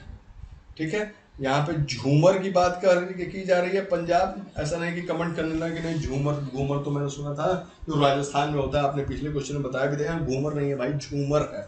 झूमर पंजाब में होगा, और जब भी फसल कटेगी पंजाब में, तो जो पंजाब के आसपास के क्षेत्र हैं वहाँ के जो जनजाति लोग हैं तो वो झूमर करेंगे। ठीक है, नेक्स्ट हम चलते हैं 180 चलेंगे। It is a famous folk dance of Tripura. It involves movement of only the lower half of the body by a group of 4 to 6 women or young girl. It is performed during Lakshmi Puja. कहा जा रहा है कि यह त्रिपुरा का एक प्रसिद्ध लोक नृत्य है। इसमें केवल 4 से लेकर 6 महिलाएं या फिर युवा लड़कियां होंगी जो एक ग्रुप में डांस करेंगी। जब ये ग्रुप में डांस करेंगी तो सिर्फ शरीर के निचले हिस्से, मतलब ऊपर वाला हिस्सा वैसा ही रहेगा, निचला हिस्सा पाँव और पेट, ये जो है ये इनका मूवमेंट होगा, और यह खासकर लक्ष्मी पूजा के दौरान किया जाता है। अब यह किस नृत्य के बारे में कहा गया है? ए है होजगिरी के बारे में, बी है टेरा टाली के बारे में, सी है हुली वेसा के बारे में, और डी है गरडी के बारे में। मैं आपको बताता हूं, यह करेक्ट ऑप्शन है ए मतलब होजागिरी के बारे में किया जाता है। कहाँ पे किया जाता है? फिर से ध्यान दीजिए, बहुत ही ज्यादा इंपॉर्टेंट है। ये होगा त्रिपुरा में किया जाता है, और त्रिपुरा में किया जाता है कौन कौन करता है? इसमें आपको 4 से लेके 6 महिलाएं करती हैं और या फिर लड़कियां करती हैं। इसमें ऊपर वाली बॉडी का मूवमेंट कम होता है, सिर्फ नीचे पेट और नीचे वाले हिस्से का, मतलब कि पाँव का, उसका मूवमेंट ज़्यादा होता है, और लक्ष्मी पूजा के दौरान इसको किया जाता है। कहाँ पे? त्रिपुरा में। नेक्स्ट हम चलते हैं 181। विच of the following is correctly match? आपको बताना है कौन सा इसमें सही ढंग से मेल खाता है या सुमेलित है। 1 देखिए, दलखाई उड़ीसा का है, दूसरा फगड़ी पंजाब का है, तीसरा चेरवा मिजोरम का है, और चौथा टिपानी गुजरात का है। करेक्ट कोड आप देख लीजिए और सोचिए कि इसमें कौन सा होगा। ए 1-3 है, बी 2-3 है, सी 1-3-4 है, और डी ऑल ऑफ देम है। हम आपको बताते हैं कि क्या होगा यहाँ पे। करेक्ट ऑप्शन होगा हमारा यहाँ पे सी। सी कहने का मतलब है कि आप तुरंत ही यहाँ पे देख सकते हैं सी के बारे में कि 1, 3 और 4 हमारा सही है। स्टेटमेंट 2 जो है गलत है। फगड़ी पंजाब, फगड़ी पंजाब की अगर मैं बात कहूँ तो यहाँ पे देखिए, फगड़ी जो है, फगड़ी है वो फोक डांस है Konkan region of Maharashtra and Goa. मैं लिखता हूँ फड़गी, ठीक है। कहाँ का है? कोंकण क्षेत्र का। कोंकण क्षेत्र कहाँ का? महाराष्ट्र और गोवा का। ये बात कंफर्म हो गई। और इसको करता कौन है? फेस्टिवल के दौरान विमेन इसको करती हैं। ये हो गई फड़गी, ठीक है। स्टेटमेंट 2 था।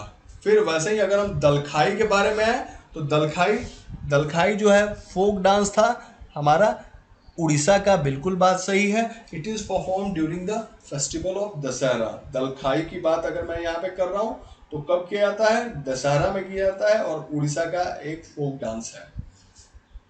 तीसरा देखिए, चिराव। चिराव की बात जो हम कर रहे थे, चिराव जो है फोक डांस है मिजोरम का, और किया कब जाता है? जब भी इसको करते हैं तो इसको बांस के बल्ले लेकर के, मतलब कि स्टिक्स ऑफ बैम्बूज, उसको लेकर के इसको किया जाता है। फिर हम चौथा देखते हैं जो टिप्पणी है। टिप्पणी जो फोक डांस है, और कहाँ पे ये होता है? हमारा गुजरात वाला जो हिस्सा है, गुजरात में वाले हिस्से में आपको टिप्पणी किया जाता है, ठीक है। टिप्पणी, और वहाँ का एक लोक नृत्य है। विशेष रूप से किसके द्वारा किया जाता है? महिलाओं द्वारा। गुजरात के सौराष्ट्र क्षेत्र से है ये। फिर हम नेक्स्ट देखते हैं, which of the following statement is correctly match? आपको बताना है कि कौन सा स्टेटमेंट करेक्टली सही से मैच है या फिर सुमेलित है। पहला आप देखिए, गुरु कुंच कुरूप, ये कुचिपुड़ी से संबंधित है, और मतलब दूसरा देखिए सेरोन लोवेन ओडिसी से। तीसरा एन माधवी देवी कथकली से संबंधित है, और चौथा देखिए सितारा देवी, वो कथक से संबंधित है। करेक्ट कोड आपको चुनना है। ए है 1 और 3, बी है 2 और 4, सी है 1, 2, 3 और डी है 2, 3, 4। अब हम आपको दिखाते हैं कि इसमें सही क्या होगा। सही होगा हमारा करेक्ट ऑप्शन बी। बी में आप पाएंगे कि सिर्फ जो है वो हमारा 2 सही है। देखिए 2 और 4 सही है, इसका मतलब 1 और 3 गलत है। 1 और 3 गलत है, इसका मतलब बी 1 और 3 गलत होगा। बी में क्या दिया है, 2 और 4 हमारा सही है। चलिए और अच्छे तरह से हम देखते हैं कि 2 और 4 में क्या गलत है। देखिए, गुरु कुंज कुरूप, ये जो फेमस प्रोपोनेंट हैं कथकली डांस की हैं, गुरु कुंज कुरूप, अब यहाँ पे मैं प्रोपोनेंट बोल रहा हूँ, नॉर्मल डांसर हैं, काफ़ी फेमस हैं। गुरु कुंज कुरूप कथकली नृत्य की प्रसिद्ध डांसर हैं। फिर आप देखिए नेक्स्ट जो है वो एन माधवी देवी, मणिपुरी नृत्य की एक प्रसिद्ध डांसर हैं। एन माधवी देवी किसकी है, मणिपुरी की। तो यहाँ पे मणिपुरी की एन माधवी देवी हैं, यहाँ पे गलत लिखा है। क्या लिखा है यहाँ पे, कथकली लिखा है, लेकिन ये क्या है, मणिपुरी से संबंधित है। ठीक है, मणिपुरी यहाँ पे लिख सकते हैं आप, मणिपुरी। ठीक है, गुरु कुंज कुरूप जो है वो किससे संबंधित है, आप तुरंत यहाँ पे देखिए, गुरु कुंज कुरूप किससे ये संबंधित है, ये हमारे कुचिपुड़ी न होकर के ये संबंधित है कथकली से। ठीक है, कथकली से। तो ये हो गया हमारा 1 और 3 गलत हो गए। अब हम आते हैं 183 पे, Nagabandha Mudra in which the body is connected through curves in the shape of 8 is an important posture in. अब जो नागबंध मुद्रा, ये किसी नृत्य का हिस्सा है जिसमें शरीर को जो इंग्लिश का लेटर होता है 8, उस आकार का बने वक्रों के माध्यम से जोड़ दिया जाता है। अब यह किस नृत्य से संबंधित है, आपको ये बताना है। हमारे पास ए है ओडिसी नृत्य से संबंधित है, बी है भरतनाट्यम से संबंधित है, सी है कुचिपुड़ी से संबंधित है, डी है मणिपुरी से संबंधित है। हम आपको बताते हैं कि ये करेक्ट ऑप्शन डी, मतलब कि मणिपुरी नृत्य से संबंधित है। कौन सी मुद्रा है, फिर से आप देखिए, नागबंध। ठीक है, बंध मुद्रा। ठीक है, नागबंध मुद्रा, इसमें क्या क्या जाता है, जो इंग्लिश का लेटर 8 है उसके जैसे शरीर को मोड़ दिया जाता है। नेक्स्ट हम देखते हैं 184। 184 में फिर से कुछ कथन दिए गए हैं, उनको देखना है, आपको करेक्ट ऑप्शन बताना है। An important feature of Kathak is the development of different gharanas. Kathak की एक महत्वपूर्ण विशेषता है कि इसमें कई सारे घरानों का विकास हुआ है। निम्नलिखित में से कौन सा कथन इससे संबंधित है। अब नीचे 2 स्टेटमेंट दिए गए हैं कि कथक के घरानों से संबंधित, घरानों के विकास से संबंधित, इनमें से कौन से दोनों कथनों में से कौन सा इससे मेल खाता है, या दोनों ही खाते हैं, दोनों में से कोई नहीं खाते हैं, ये आप देखिए। पहला है कि बनारस घराना is developed under the rain of Nawab Wajid Ali Shah, it puts more importance on expression and grace. Banaras घराना जो है वो नवाब वाजिद अली शाह, बिल्कुल वही ये नवाब है जिनका मतलब भारत के प्रथम स्वतंत्रता संग्राम के पहले अंग्रेजों ने तख्ता पलट किया था और इनको बैड गवर्नेंस के लिए हटा दिया गया था। बैड गवर्नेंस क्या था कि ये अपने लोगों पर ध्यान नहीं देते थे और ज़्यादातर नृत्य वगैरह वाली चीज़ों पर ज़्यादा ध्यान देते थे। बहुत ही रसिक किस्म के व्यक्ति थे और नृत्य पे, गाने पे, इन चीज़ों पे ध्यान देते थे। तो बनारस घराना के बारे में कहा जा रहा है कि यह नवाब वाजिद अली शाह के शासनकाल में विकसित किया गया था और यह अभिव्यक्ति और अनुग्रह पर अधिक महत्व देता है, एक्सप्रेशन और ग्रेस पर। दूसरा है कि Jaipur gharana was initiated by Raja Chandradhar Singh, it is unique in its own emphasize on percussion music. अब जयपुर घराना जो है उसकी शुरुआत राजा चक्रधर सिंह ने की थी और यह अपने संगीत पर जोर देने के मामले में अद्वितीय है। अब आप देखिए कि करेक्ट कोड कौन सा है। ए है 1, B 2, C बोथ 1 और 2 और D नीदर 1 नॉर 2, दोनों में से कोई सही नहीं है। आपको मैं दिखाता हूँ कि करेक्ट ऑप्शन है both statements are wrong, D दोनों ही गलत हैं।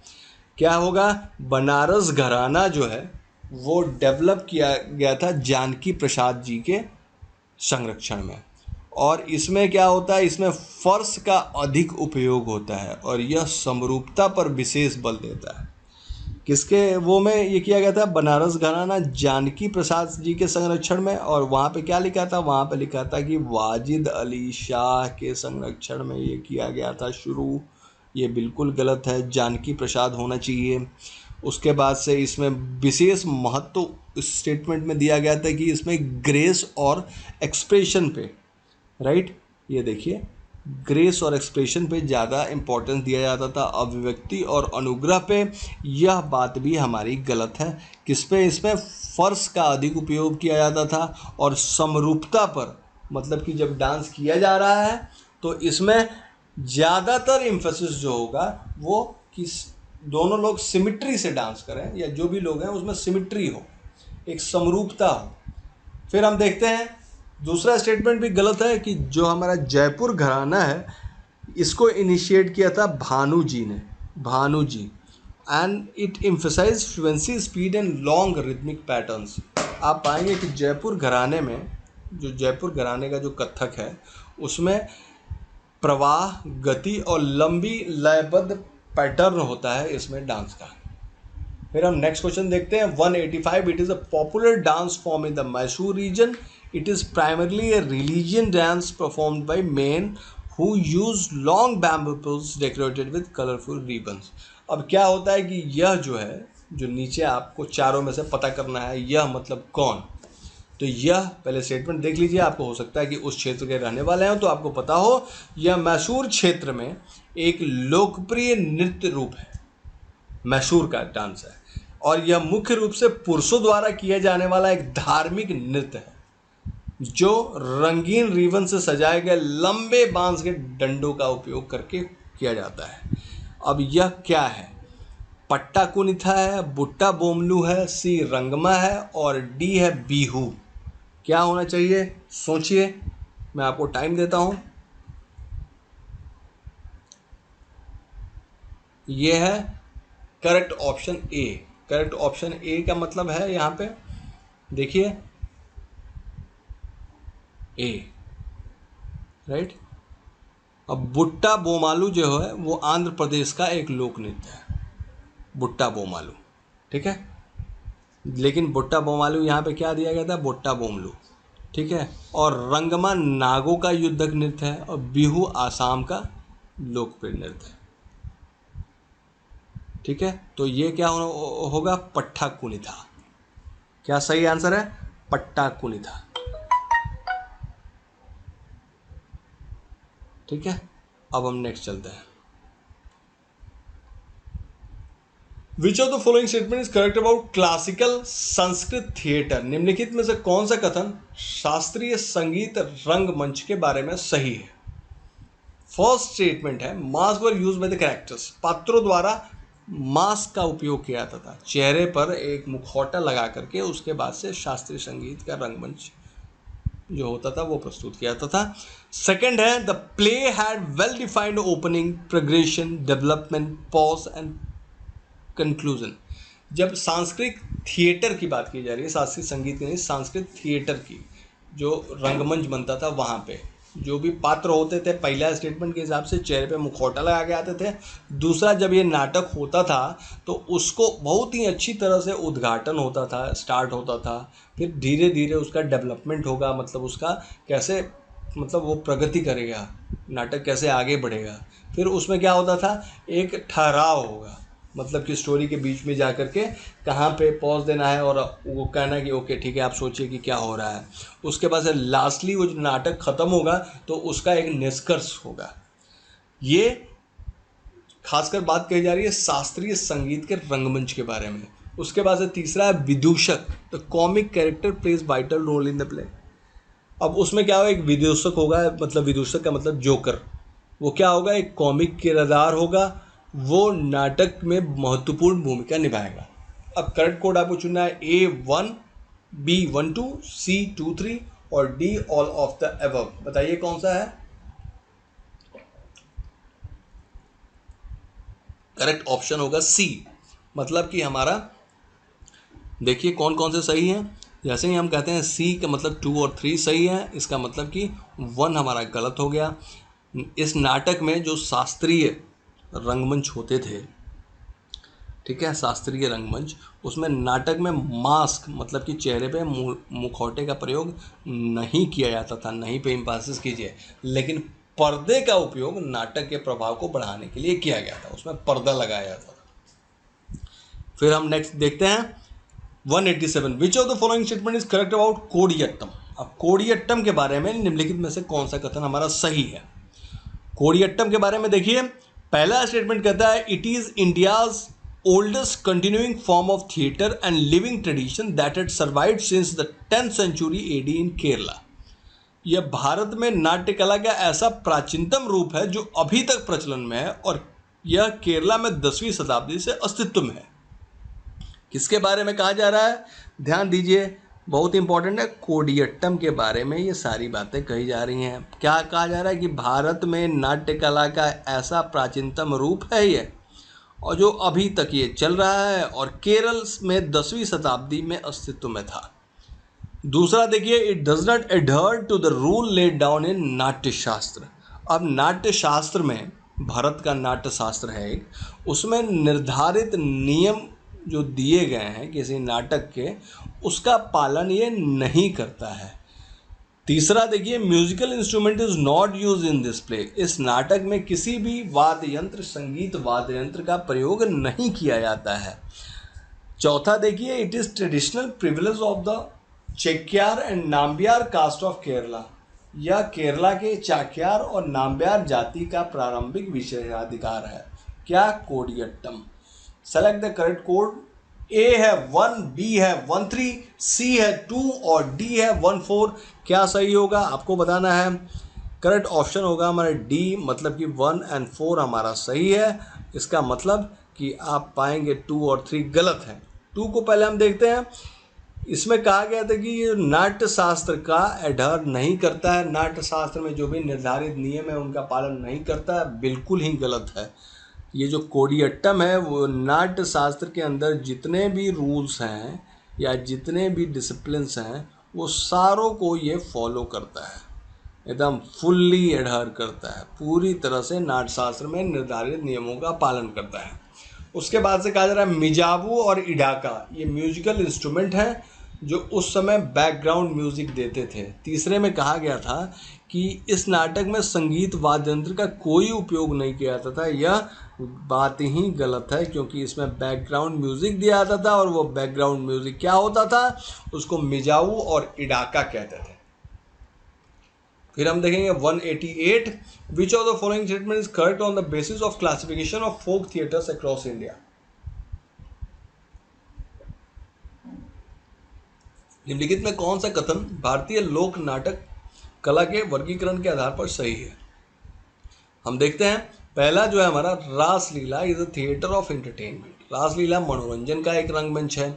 दूसरा देखिए, Jatra is a theatre of entertainment. Jatra जो है वो भी मनोरंजन का एक रंगमंच है।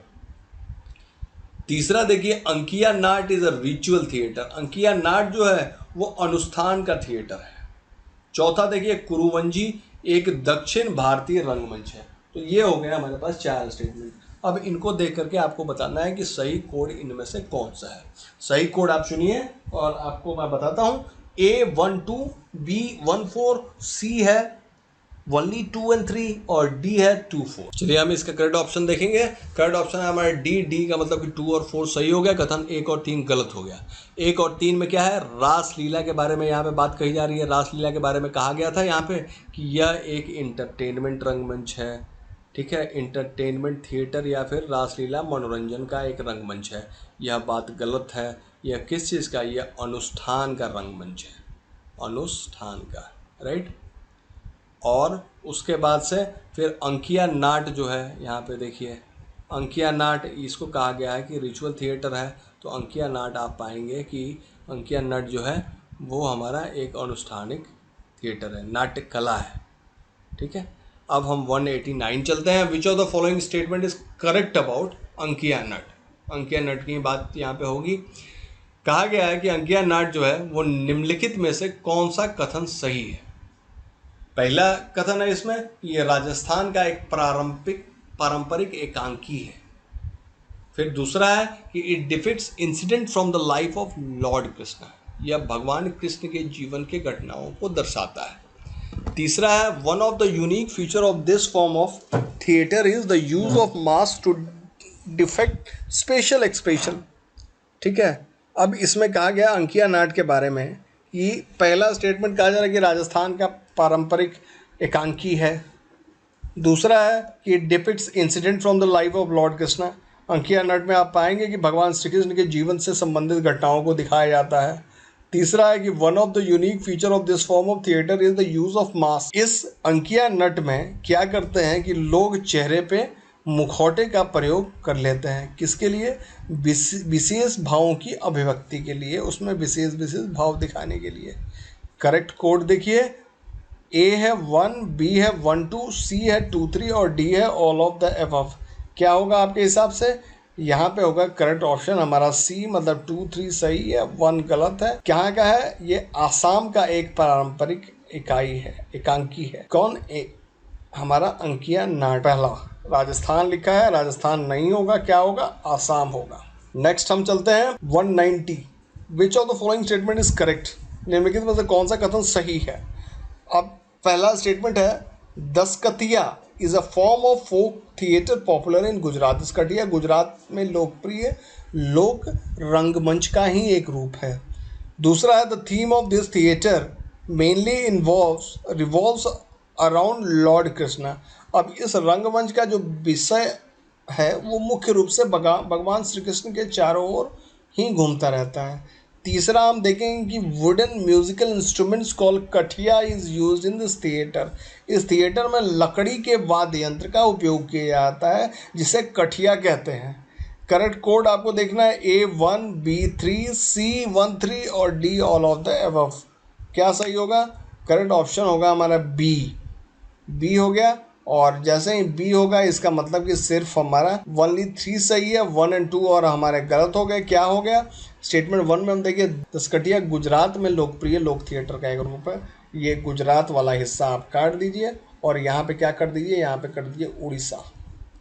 ठीक है, उसके बाद हम आएंगे दूसरा देखने 2 में कहा गया कि the theme of this theatre mainly revolves around Lord Shiva. Theme है इस रंगमंच का विषय वो मुख्य रूप से भगवान शिव के चारों ओर घूम। 191 विच of the following is matched correctly? निम्नलिखित में से कौन सा सुमेलित है?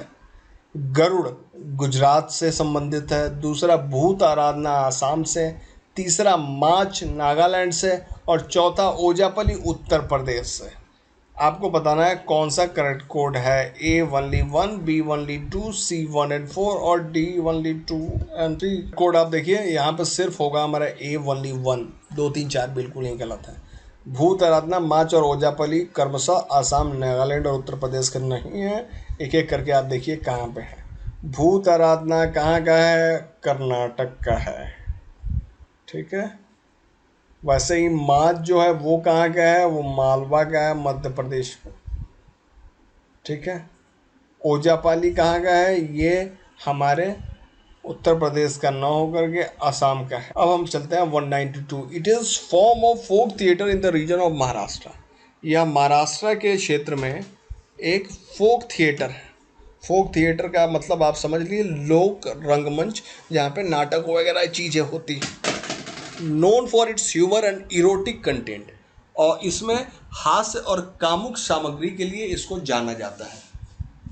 और the unique feature of this theatre is the presence of female actor who play even the male roles. और इसकी अनूठी विशेषता है कि महिला जो इसमें अभिनेत्रियां होती हैं उनकी उपस्थिति जो पुरुषों की भी भूमिका को निभाती हैं। अब ये किसके बारे में कहा गया है? A पौड़ा के बारे में, B लवनी के बारे में, C ताल मंडल के बारे में और D तमाशा के बारे में। आपको बताना है कौन सा सही है। करेक्ट इसमें से कौन सा है? चलिए आप देखिए करेक्ट कौन सा है। करेक्ट ऑप्शन है हमारा डी मतलब कि सबसे अंतिम वाला कौन सा हो गया? तमाशा। तमाशा कहाँ का है? महाराष्ट्र में। हम यूजुअली बातों में भी कहते हैं कि क्या तमाशा हो रहा है, तो तमाशा अगर कहें तो तमाशा एक तरह का थिएटर है। और थिएटर मतलब कि एक लोक थिएटर है, लोक रंगमंच है। कहाँ का से संबंधित है?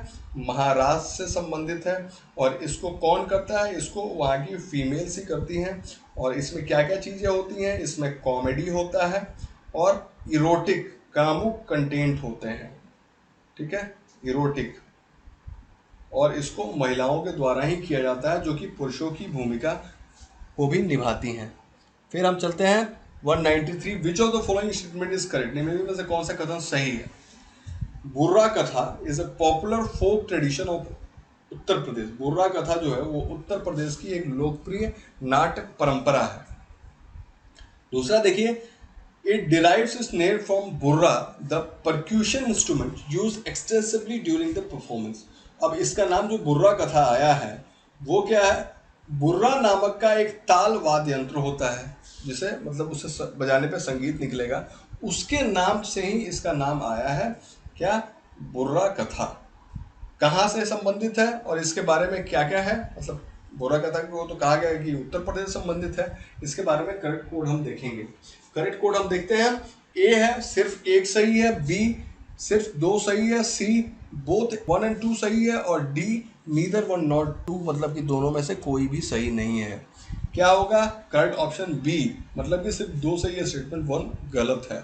बुर्रा कथा हमारे उत्तर प्रदेश से संबंधित नहीं है। बुर्रा कथा कहाँ से संबंधित है? आंध्र प्रदेश से संबंधित है। ठीक है, फिर अब हम नेक्स्ट चलते हैं। क्वेश्चन 194 देखिए, विच of the following statement is correct. निम्नलिखित में से कौन सा कथन सही है? यहाँ पे Bayalata is an open air theatre tradition of Karnataka, its story are based on the love of Radha Krishna. अब बायालता जो है वो कर्नाटक का एक ओपन एयर थिएटर, मतलब कि एक खुले में होने वाला रंगमंच है, वहां पे नाटक वाटक ये दिखाया जाता है। फिर आप देखिए कि इसकी जो कहानी है वो राधा और कृष्ण के प्रेम पर आधारित है। दूसरा आप देखिए कि ताल मेडल एक दक्षिण भारतीय रंगमंच है जिसमें अभिनेता विस्तृत हेडगियर, मतलब कि सिर पर पगड़ी वगड़ी बांध करके जो अभिनेता होगा वो और रंगीन पोशाक पहनते हैं ताल मेडल में। कहाँ पे? दक्षिण भारत में। अब आप बताइए कि इसके संबंध में कौन सा कोड जो होगा वो सही होगा। ए 1 सही है सिर्फ, बी 2 सही है, सी 1 2 दोनों ही सही है और डी कोई भी सही नहीं है। आप देखिए कौन सा होगा यहाँ पे। कथन 2 गलत है, मतलब करेक्ट ऑप्शन ए सिर्फ 1 सही है। क्या है? ताल मेडल दक्षिण भारतीय रंगमंच है जिसमें नाटक बिना किसी वेशभूषा के किया जाता है। इसमें कहा गया था कि इसमें जो भी कलाकार आएंगे वो सिर्फ पगड़ी और रंगीन कपड़े पहन के आएंगे, लेकिन इसमें कोई भी वैसा अलग से बनावट वाली चीजें नहीं की जाती है। नेक्स्ट हम देखते हैं 195, विच of the following statement is correct. कौन सा स्टेटमेंट गलत करेक्ट है? फिर हम देखेंगे कि यह है रक्त करीबी रविंद्रनाथ टैगोर द्वारा लिखी गई थी। रक्त करीबी रविंद्रनाथ टैगोर के द्वारा लिखी गई थी। दूसरा है Ratan Thiyam establishes the famous chorus repertory theatre in 1976। Ratan Thiyam ने 1976 में प्रसिद्ध कोरस रिपोर्टरी थिएटर की स्थापना की थी। अब आपको क्या करना है? करेक्ट कोड यहां से चुनना है। करेक्ट कोड क्या है? सिर्फ एक, बी सिर्फ 2, सी बोथ 1 and 2 और डी नीदर 1 नॉट 2। क्या सही होगा? चलिए हम देखते हैं। करेक्ट ऑप्शन होगा हमारा सी। सी कहने का मतलब है कि दोनों 1 और 2 सही है। Rakta Karabi was written by Rabindranath Tagore, बात सही है। Ratan Thiyam establishes the famous chorus repertory theatre, Ratan Thiyam ने 1976 में प्रसिद्ध कोरस रिपोर्टरी थिएटर की स्थापना की थी। दोनों ही बातें सही है। नेक्स्ट हम देखते हैं which of the following is correctly match. इनमें से कौन सा बिल्कुल ही सही से सुमेलित है? नंबर यह है मरीच कटिका। मरच कटिका जो है अश्वघोष के द्वारा लिखी गई है। विक्रमवासी कालिदास के द्वारा, सी रत्नावली हर्षवर्धन के द्वारा और डी महावीर चरित्र विशाखा दत्त के द्वारा। अब आपको बताना है इसमें कौन कौन से सही से मैच किए गए हैं। ए है 1 2 सही से मैच है, बी 2 3 सही से मैच है, सी 1 2 3 सही से मैच है और डी 3 सही से मैच है। कौन सा होगा? चलिए आप बताइए।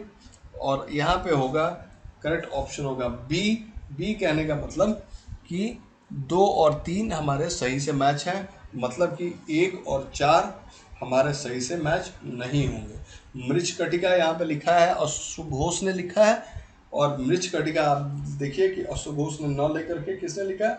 शूद्रक ने लिखा है। ठीक है, उसके बाद से देखिए महावीर चरित की बात हो रही है। महावीर चरित किसने लिखा है? भवभूति ने। यहाँ पे क्या लिखा था? महावीर चरित को यहाँ पे लिखा है विशाखा दत्त जी ने लिखा है, लेकिन विशाखा दत्त ने इसको नहीं लिखा है। किसने लिखा है इसको? भवभूति ने।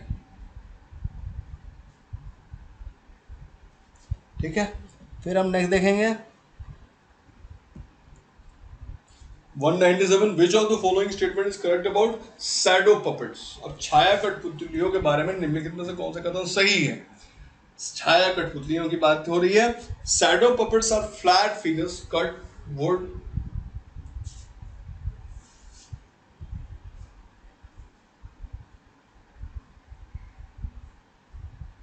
चलिए स्टेटमेंट 1 देखते हैं। Shadow puppets are flat figures cut out of wood. और छाया कठपुतली जो होती है वो लकड़ी से काटे गए सपाट आकृतियां होती हैं। दूसरा देखिए, the figures are painted on the single side only. ये जो आकृतियां होती हैं केवल एक तरफ चित्रित किए जाते हैं। तीसरा देखिए, Tholu Bommalata is an example of shadow puppetry. Tholu Bommalata जो है वो छाया कठपुतली का एक उदाहरण है। सेलेक्ट द करेक्ट कोड है ओनली 1, बी ओनली 2, सी है ओनली 3 और डी है ओनली 1 एंड 3। क्या सही यहाँ पे होगा इसको आप देखते चलिए। ये यहाँ पे सही होगा। करेक्ट ऑप्शन हमारा बता रहा है 3 एंड 4। इसका मतलब कि स्टेटमेंट 1 और 2 गलत हो गया। करेक्ट ऑप्शन है हमारा सी। सी में क्या है? कहा जा रहा है कि shadow puppet are flat figures cut out of leather. पहला ही मतलब कि जो हमारा 1 एंड 2 वही गलत है। 1 जो है वो कह रहा है कि छाया कठपुतलियां जब बनाते हैं तो वहां पे लिखा गया था कि लकड़ियों से काट करके समतल आकृतियां बनाई जाती हैं। यह बात गलत है। छाया की जो कठपुतलियां बनाते हैं उसमें लेदर से काट करके जो है कठपुतलियां बनाई जाती हैं। लेदर मतलब चमड़े से काट करके। दूसरा है the figures are painted identically on both side of the leather. दूसरा स्टेटमेंट में यहाँ पे कहा गया था देखिए कि आकृति केवल एक तरफ चित्रित की जाती है कठपुतलियों में, लेकिन इसमें क्या है कि चमड़े के दोनों ओर आकृति का एक समान चित्रण किया जाता है। नेक्स्ट क्वेश्चन हम देखते हैं 198 विच of the following is match correctly. कौन सा इसमें सही से मैच किया गया? कुंदई।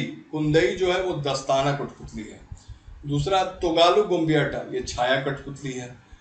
तीसरा जो ये पुतुल नाच वो स्ट्रिंग कठपुतली है। और पाटवकुत्थु वो छड़ी कठपुतली है। अब आपको बताना है कि कौन सा इसमें सही है। A 1, B 2, C 2 3 और D 2 and 4। आप देखिए कौन सा सही है। करेक्ट ऑप्शन हमारा होगा B। B का मतलब हुआ कि सिर्फ 2 सही है, मतलब कि हमारा 1 3 4 गलत हो गया।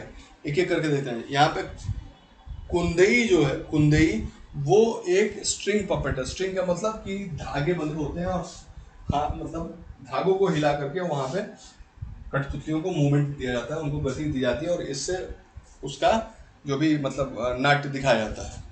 फिर क्या, Putul Nach is a rod puppet. Putul नाच जो होता है वो एक छड़ी कठपुतली होते हैं, मतलब कि जो कठपुतलियां होती हैं वो छड़ी में बंधी होती हैं और उससे उनका जो भी प्रदर्शन किया जाता है।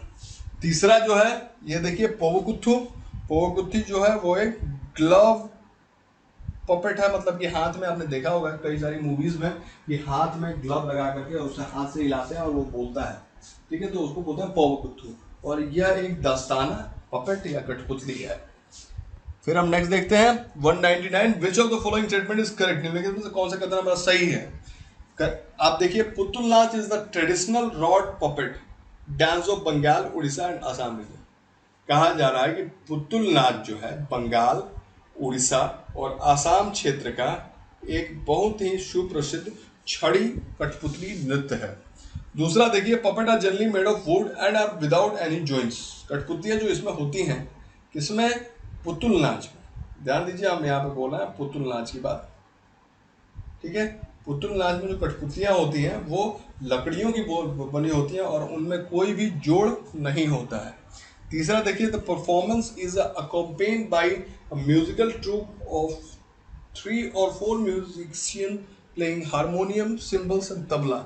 जब भी पुतुल नाच किया जाता है तो ये इसको एक मतलब 3 से 4 संगीतकार होते हैं जो क्रमशः आप समझ लीजिए कि हारमोनियम, झांझ और तबला बजाते रहते हैं और उसके साथ पुतुल नाच कराया जाता है। अब इसके बारे में आप देखिए और बताइए कि कौन सा हमारा करेक्ट है। A 1, B 1 3, C only 2, D all of the above। तो इसमें क्या सही होगा हमारा? Correct option B. बी का मतलब होगा कथन 2 गलत है, ठीक है। बी मतलब कि 1 और 3 हमारे सही है और 2 गलत है। क्या है कि इसमें जो आकृतियां होती हैं पुतुल नाच में वो आमतौर पर 3 से 4 फीट की ऊंचाई की होती हैं और इसमें 3-4 जोड़ होते हैं। वहाँ क्या कहा गया था कि कोई भी जॉइंट्स नहीं होते हैं, नो जॉइंट्स। और किसमें? पुतुल नाच में, ठीक है। पुतुल नाच में कोई भी जॉइंट नहीं होते हैं। यह बात जो है बिल्कुल ही गलत है। यह आकृतियाँ लगभग 3 to 4 फीट की होती हैं और इसमें लगभग आप पाएंगे कि कई सारे लगभग 3 जोड़ होते हैं। 3 जोड़ कहाँ होता है? एक गर्दन पे जोड़ होता है और एक कंधे पर जो जोड़ होता है और एक पैर। गोयम्बता क्या है? गोयम्बता एक, आप बताइए इन चारों में से कौन सा है?